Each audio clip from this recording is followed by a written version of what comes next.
Hello, this is David James, and thank you for joining me on this series. It won't go a long time, but it'll be more than a couple sessions, I think. And we're going to be talking about which Bible is the best. And before we get too carried away, some things you do have to know about them. It's why we're here. The problem as you see right there, that every single translation of the Bible has one very serious problem. It is written in English. English happens to be one of the weaker languages, even though it's the language of aviation, the language of the world in some respects. It has a lot of inherent weaknesses to it.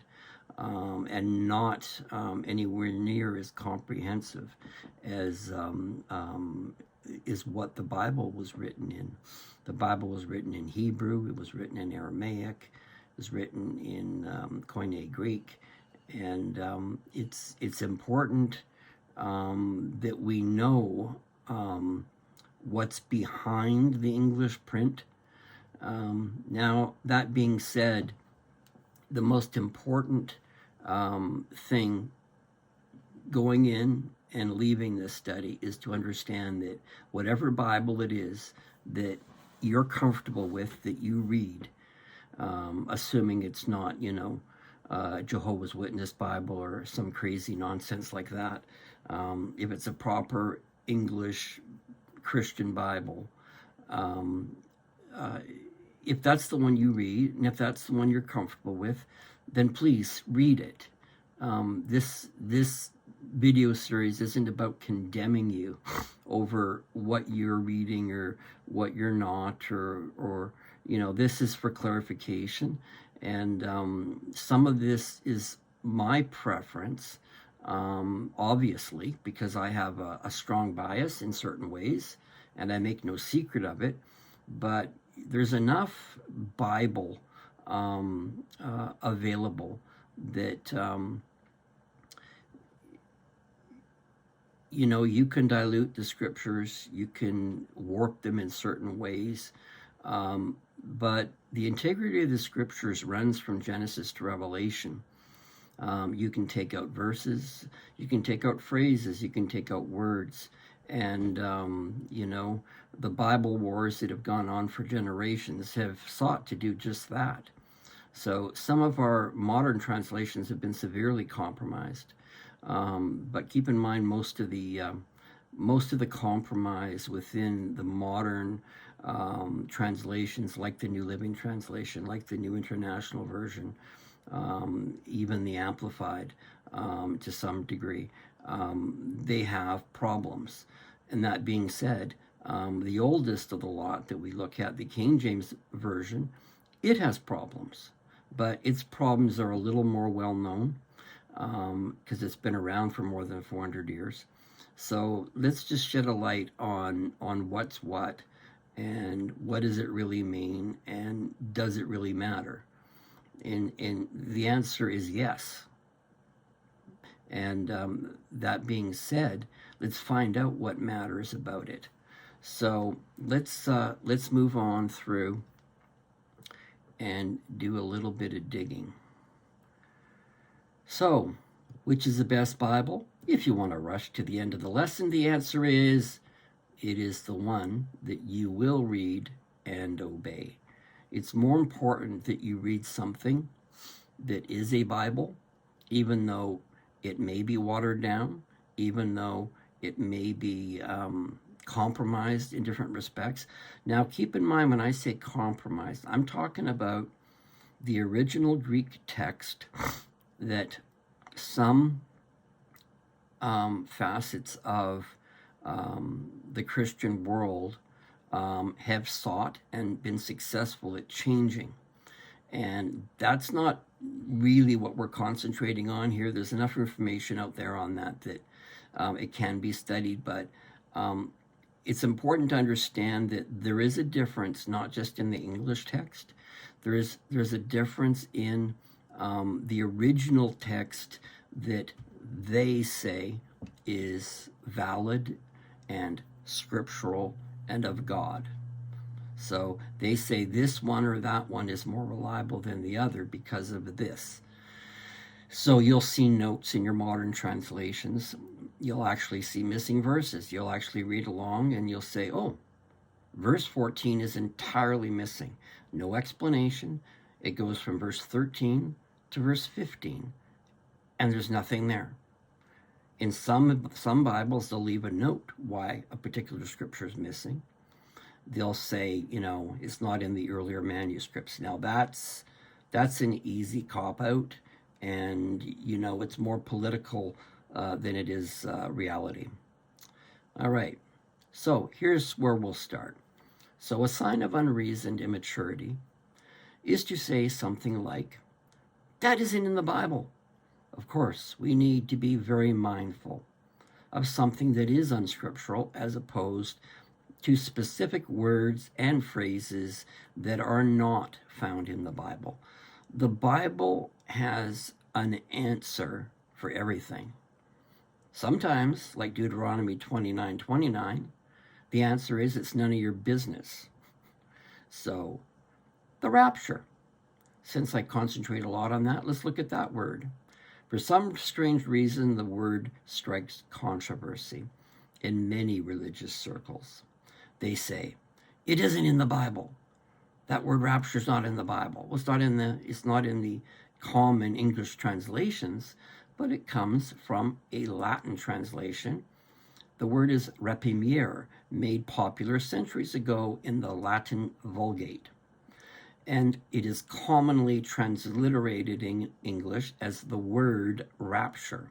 Though the word doesn't occur, the word explains something that is scriptural, okay? So that being said, let's reason together for the sake of clarification. We all use many terms and phrases that describe something we understand that is truth as the scriptures present them.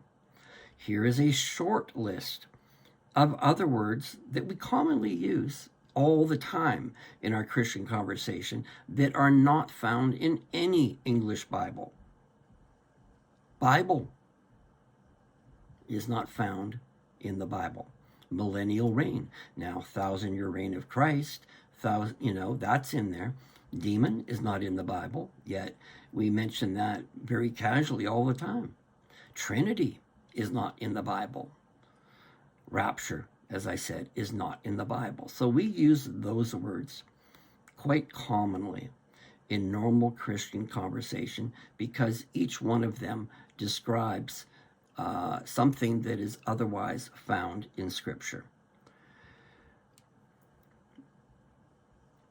Can you find a scripture that says, you are to marry Alicia or Bob or Ralph? You can't even find those exact names in the Bible. So if your name is Alicia, Bob, or Ralph, does that mean you're unscriptural? And God doesn't recognize you because your name isn't in the Bible.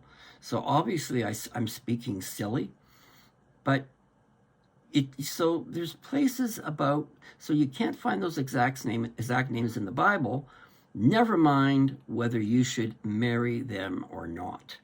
But you can receive guidance from the scriptures in many and varied places that speak directly to what to look for in a spouse. And then, with that knowledge, walk in the wisdom of the Holy Spirit for your life to see if he witnesses to your spirit that that person is the one.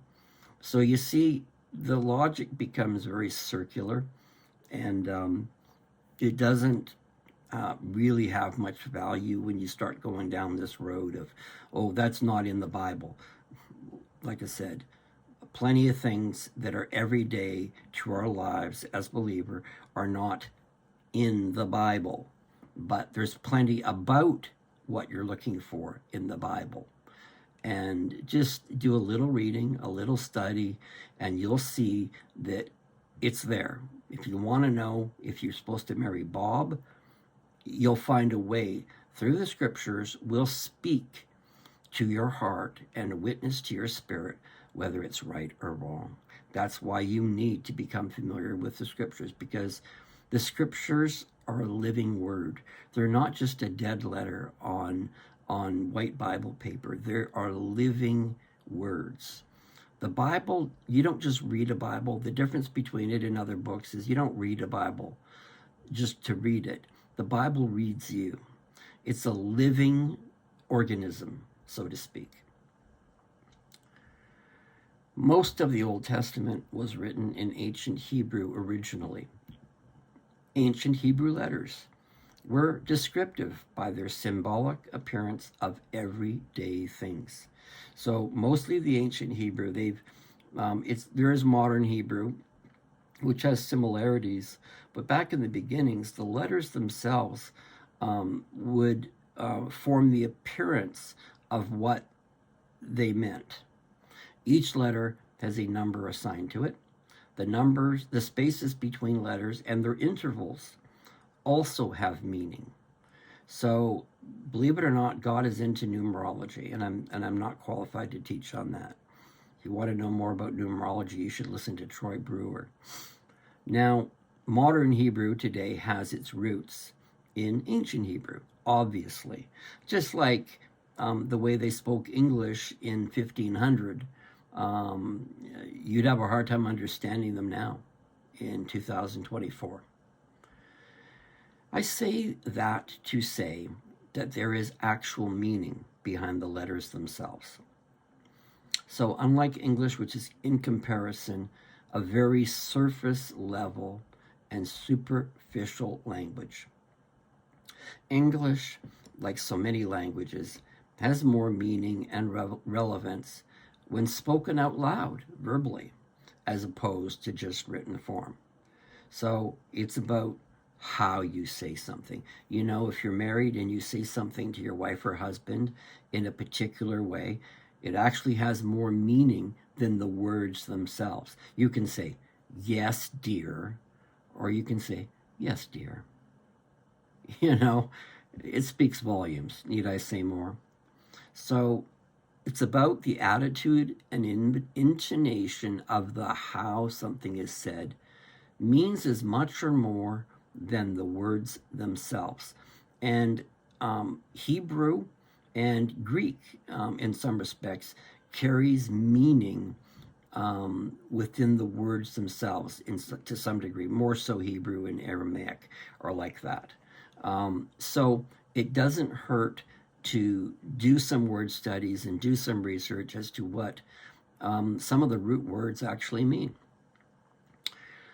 Keeping in mind that we realize to understand an English Bible, it is very helpful to get some basic understanding of its root languages. So, in summary, the English New Testament as we know it was written in Greek. There are also ancient manuscripts available in Aramaic for both the Old and New Testaments, which was the common street language of the day. Jesus and his disciples would have conversed most commonly in Aramaic, but Greek was the language of the educated as well as the world of commerce and academia. So, depending on your level of education, you would be more or less versed in, say, even Koine Greek. What they call classical Greek was a different form, which I am obviously not familiar with. I'm not even familiar with Koine Greek. I know some basic words, only because I've studied up on some words, but only as to what they mean in my Bible, no further than that. Find a Greek scholar that actually knows something if you really care that much. There's enough study helps in the Bible itself, if you've got a good one, and online, that you can find out a lot about the roots of words. So don't be a lazy studier, just get into it and do some digging. When you read, I mean, there's times for reading and there's time for study. And the trick is not to spend too long chasing rabbits as you're supposed to be just reading. There's a time for the going through the scriptures, and then there's a time for parking and meditating on a word. So we know the difference. The Greek civilization was unarguably, or maybe arguably, the most influential ancient culture in the history of the world. I would say so. By the 2nd and 3rd century BC, most of the civilized world was speaking, reading, and writing Greek. Most importantly, Greek was the language of commerce, everywhere along with Aramaic on the side. People like Paul would have known Hebrew, Latin, Greek, and Aramaic at the very least. We're going to stop it there. Join me on the next one, and we'll keep going. Thanks for watching.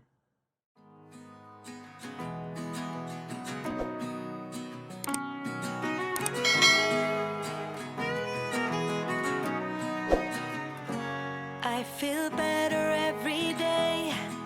The troubles I had have been washed away. I'm cleaning up my act and moving on. In the silence of my room, I'll sleep all night and get up at noon. There's nothing to distract me in my dreams.